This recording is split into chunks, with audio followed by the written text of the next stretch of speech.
It is finally time to take a look at one of the most unusual wargames out there. A game where you can drive your enemies off the board with a horde of pigs, grow prize-winning vegetables, or ambush your opponents with a crab. Sounds weird? Well, that's just the beginning of the wonderful wacky world of Turnip28. I've always been drawn to dark-themed miniature games, which should be pretty obvious if you take a look at my channel. What I don't enjoy though is when games take themselves too seriously. We're here to have a good time after all. That's why I need the perfect balance of black humor mixed into the grim setting. And what better example than Turnip28, where a horrific body mutation might just end up making you look like a potato. As for the timing of this video, well, I'm gearing up to attend the Turnip28 tournament here in Germany this January. And for that I need a fitting army. I started with the most basic unit you can recruit in this game, the fodder, which, inspired by the Japanese yokai Rokorokubi, I made from a fire-forged Games Ashigaru set and a few plastic bits. This brings me to one of Turnip28's greatest strengths. It's a true kitbasher's dream. In fact, I'm so inspired by this that I'm planning to follow up with a longer video showing you everything I know about kitbashing. If you don't want to miss that, feel free to subscribe to the channel and hit the bell icon to get notified when it drops. And if you like early access to that video, you can also join my Patreon.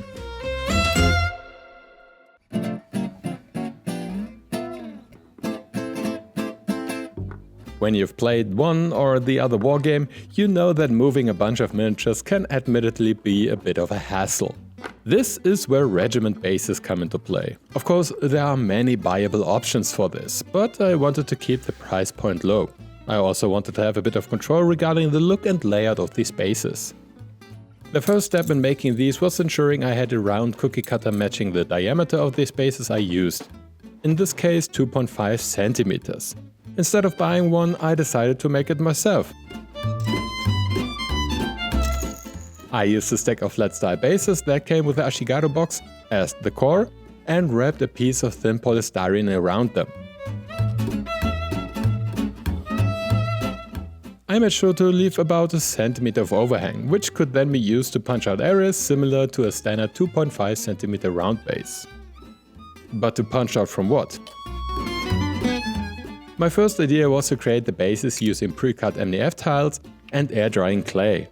These tiles are 6 by 6 centimeters, which would allow space for 4 miniatures. I covered the MDF tile with clay and used my homemade cookie cutter, or should we call it a base cutter, to punch out 4 round holes.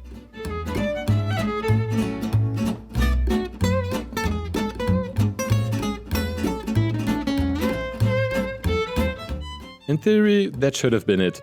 Not much more to do after that, right? Well, not quite. Unfortunately, air drying clay has a tendency to warp as it dries, which can result in deformed cutouts.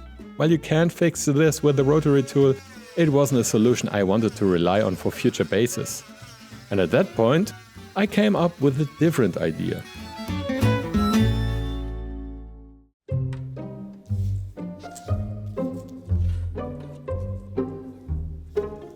Foam core board, a material you can find at almost any hobby store, is both accessible and budget friendly. Essentially, it's foam sandwiched between 2 layers of paper, and those layers already give us a solid starting point. After cutting the board into appropriately sized pieces, I carefully removed the paper layer on one side. From there I used my base cutter to punch out the round holes.